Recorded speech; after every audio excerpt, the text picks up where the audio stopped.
Seguimos con nuestra filosofía medieval y en concreto con San Agustín, el primer autor que tocamos. Hemos visto un poco su vida y la filosofía en definitiva tiene unas grandes temáticas que ya vio Platón, que son cómo es el cosmos, cómo es el ser humano y cómo obra, cómo tiene que obrar, que es la ética, como el cosmos llamaremos cosmología, física, como se quiera. Y después, aquí un poco es antropología y ética, y la tercera es cómo pensamos. Claro, en San Agustín estas tres cosas están presentes. Y hemos dicho, en gran parte se han forjado con su experiencia personal que narra en las confesiones, al posicionarse frente, por ejemplo, a los platónicos, donde todas las cuestiones de conocimiento, de sabiduría, de espiritualidad, del alma están presentes, y se situó también como autor cristiano y también como defensor de la verdad frente a los escépticos, lo hemos mencionado, decimos, contra académicos, va por ahí. Y después dos debates que ilustran mucho, dos debates teológicos que le hacen pensar mucho. Uno contra los maniqueos, que él ha sido maniqueo, que es una cosmología. ¿Cómo es el mundo? También una antropología, como el ser humano. El mundo está dividido entre un principio del mal y un principio del bien. Y el ser humano tiene dos mundos que pelean en él. Un mundo del bien y un mundo del mal. En el fondo hay un mundo del mal que le hace hacer cosas malas. Él veía también en su, digamos, su concupiscencia, sus deseos, que hay, y de alguna manera también le daba una cierta explicación, un cierto consuelo, decir, bueno, en el fondo no soy yo, es el mal en mí, ¿no? También conectaba con una idea griega, esta antigua esto. Claro, esto va a ser transformado cuando él se hace cristiano y lo va a pensar y lo va a escribir. Una idea del universo. ¿Cómo es el universo? En San Agustín, el universo evidentemente ha sido creado por Dios. Por tanto es bueno. No hay dos dioses. El universo es bueno. De arriba a abajo. Está lleno de bien. Y tiene la inteligencia divina. Esto también conecta con temas platónicos que él conocía. En el mundo está lleno de ideas, pensaba Platón, y hay un mundo de las ideas.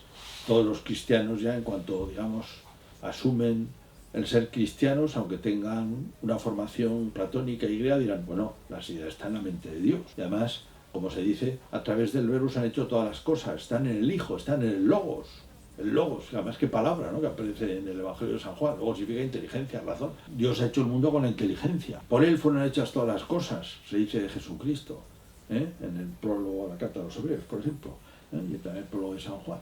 Por él fueron hechas todas las cosas, a través de él. Por tanto, las ideas están en él. Eso es muy importante para San Agustín. Y entonces, el mundo está lleno de inteligencia y de luz, porque la verdad es luz y viene toda de Dios. El universo es enormemente armónico, también con una armonía matemática. Él sabía mucha matemática, como sabían todos los antiguos, y también astronomía, sabía, era la formación que se daba. Por eso también él sabía mucha música, la música del universo, que tiene que ver con las fórmulas matemáticas también, un tema bonito que no tratamos. Y el mundo tiene, por tanto, un orden, porque está creado por Dios inteligentemente. Está Dios y la Trinidad por encima, y Dios, la característica de Dios, ahí se distancia de Plotino, no es que sea uno, que Dios es uno, pero sobre todo es que es ser, como dice, como es el nombre de Dios que aparece en el Éxodo 3:14, ¿no?, en la revelación que se hace a Moisés, del nombre de Dios. Yo soy el que soy. Dios es sobre todo ser. Y al decir ser, que luego se repite, tiene ecos en los salmos, se habla como de esa Dios que sí que es, mientras que las demás cosas no son de la misma manera. ¿Por qué no son de la misma manera? Porque son creados por Dios. Evidentemente son seres. Pero esto mismo establece una relación en el universo entre la causa, una relación viva y perenne y presente entre la causa y los seres. Y el propio San Agustín sabe y experimenta y defiende de alguna manera, que Dios es el fondo de uno mismo, más íntimo a mí que yo mismo. Está unido a la idea de creación, que también es una idea filosófica en el fondo, porque tiene que haber una causa última de la inteligencia y yo tengo que tener alguna relación con ella, ¿no? Entonces, puede ser así, estoy, por así decir, en las manos de Dios. Bueno, y dentro del orden, el ser humano ocupa un lugar intermedio, porque está todo el mundo material creado, y el ser humano tiene esta característica de ser al mismo tiempo espiritual y material. Entonces su orden interno, su orden moral también y ético es su orden lógico. Es que él viva, digamos, como mirando hacia arriba, mirando hacia Dios, dirigido a Dios, que es el fin de su vida, y que toda su actividad la ordena a Dios, y que también sepa ordenar su mundo inferior al superior. Es decir, que no viva dominado por el mundo inferior. Esto conectaba perfectamente con Platón, digamos, con el tema de la viga con los dos caballos, el que tiene que dirigir el carro de los impulsos de los apetitos es la razón. Y con la idea griega de lo que es la sabiduría, lo que es el filósofo, el hombre que vive por encima de las pasiones. Pero el cristiano no es simplemente que vive por encima de las pasiones, que además dirige su mente, dirige su vida a Dios, al fin de todo el universo y de sí mismo. Y ese es el orden perfecto. El universo es un orden de amores, de amor, de cosas que merecen ser amadas, pero las de arriba más que las de abajo. Las de abajo también merecen ser amados. Como todo es bueno, o sea, dice San Agustín también, el oro es bueno. Lo malo es amar el oro por encima de Dios o amar el oro por encima de los demás, pero el oro es bueno, podemos amarlo, no es malo. Varemos al segundo punto. El conocimiento de las cosas. Claro, San Agustín, como todo el mundo antiguo, tiene como una percepción de realidad donde hay un mundo estable y perfecto, inmutable, que se ve en los astros, así lo piensa el firmamento, que se mueve perfectamente, matemáticamente, y luego por aquí un mundo mudable que se está moviendo, que va cambiando constantemente, este mundo que está por debajo de la luna, vamos a decir, el mundo material.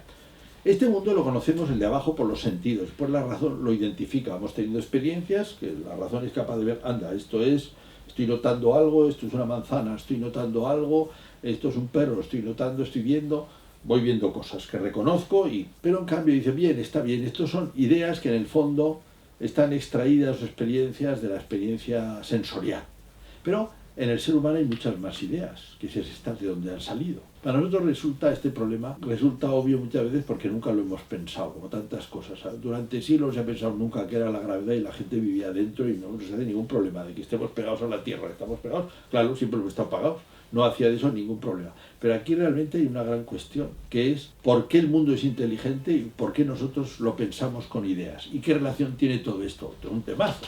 Además atraviesa la filosofía de parte a parte, y aquí lo veremos cuando hablemos también de los universales, el valor de las palabras de los universales, en qué manera está en la realidad. Y entonces, que es un tema platónico también, de donde estaban las ideas universales, cuando San Agustín va viendo, hay ideas que tienen características especiales, la idea de bien, y después las matemáticas mismas, y la lógica. Esto no nace de una observación de las cosas, estos son como previas, son ideas eternas, es decir, solo pueden estar en Dios, pueden ser así inmutables y eternas. Si yo digo una posición de un animal está constantemente cambiando. En cambio dices, la lógica no está constantemente cambiando, es eterna. ¿Qué sustrato tiene esto? Pues tiene que ser Dios. Entonces, cuando yo lo conozco, digamos, ¿cómo lo conozco? ¿Cómo viene a mí esa idea? De alguna manera es una iluminación. Yo estoy viendo estas ideas en el verbo, que es donde proceden todas las ideas que organizan el mundo. De las cosas tengo una experiencia que me dice algo. Me llegan por la vista, me llegan... Pero claro, esas otras cosas tienen que venir. ¿De dónde pueden venir? En el fondo vienen de una iluminación divina. Esa es la teoría importante de la iluminación de Dios, unida a esto que decíamos en la clase anterior, a la experiencia de que además sabemos que está en el fondo de nosotros mismos. Entonces, la conciencia humana conoce ese mundo que cambia por los sentidos, se llama la razón inferior. En cambio, las ideas eternas es la razón superior. San Agustín consigue hacer un análisis fantástico, por tanto, de la historia humana y aporta también eso, cómo es el conocimiento, y nos hace pensar. Quedará pendiente este gran tema que hemos dicho que a veces podemos no identificarlo, que está en Platón, que la primera vez que uno oye que hay un mundo de ideas separadas le parece una tontería. Y digo, pues pensar eso. Pero claro, porque no se da cuenta del problema tan enorme que hay aquí, que es precisamente ¿no? ¿Cómo es posible que el universo está lleno de inteligencia, de formas inteligentes, y que yo las pueda captar? ¿Cómo las capto? ¿Con qué capacidad las capto? Aristóteles pensará que habrá un intelecto agente, que a veces sus comentaristas no saben bien dónde situarlo, ¿no? Santo Tomás pensará que hay una capacidad de la inteligencia que es esta, pero realmente es un misterio, que también atraviesa la filosofía medieval. San Agustín piensa en esa alma espiritual, pero creada, a diferencia de Platón. Piensa en un alma que no es inmortal por sí misma, sino que en el fondo es un don de Dios, como piensan todos los autores antiguos, que efectivamente el alma está hecha para Dios, y si es así es porque Dios la ha creado y lo ha hecho así, ¿no? Y lo ha hecho para sí, ¿no? Es así. Y después, claro, también va a tener un análisis muy bonito de la interioridad, que lo hace precisamente, entre otros sitios, pero sobre todo ahí, en la segunda parte del De Trinitate, lo hemos mencionado. El De Trinitate está basado, es el conocimiento de Dios, pero la mitad está intentando aplicar a Dios, intentar conocer más de cómo es la vida divina, por comparación con la interioridad humana, porque sabemos que el hombre es imagen de Dios, ¿Qué parte es imagen de Dios? Más el alma. ¿Y qué pasa en el alma? Que en el alma hay inteligencia. ¿Y qué más? Que hay amor, que hay voluntad. Y entonces, mira, pues podemos hacer estas comparaciones, porque primero hay una conciencia de sí mismo, que a veces San Agustín le llama memoria, y puede hacer algunas confusiones por eso, porque hay un tipo de memoria, que yo me acuerdo de mí mismo, conciencia de mí mismo, y hoy diríamos autoconciencia, que más o menos barre lo mismo, autoconciencia. Y dice, bueno, y al mismo tiempo hay pensamiento, y al mismo tiempo hay amor. Mens, que es el fondo, la memoria, la autoconciencia, noticia, el conocimiento, amor, que se relacionan. Pues esto da la base, por un lado, para conocer cómo es la Trinidad, con el Dios Padre que se conoce a sí mismo, el Hijo que ama, que es el Espíritu Santo, y da también luces, una especie de bucle interesante para conocer cómo es el ser humano. Cómo es el ser humano, que también es una interioridad con una capacidad de conocimiento, con una capacidad de amor, y con ese misterio que hemos dicho que es cómo conocemos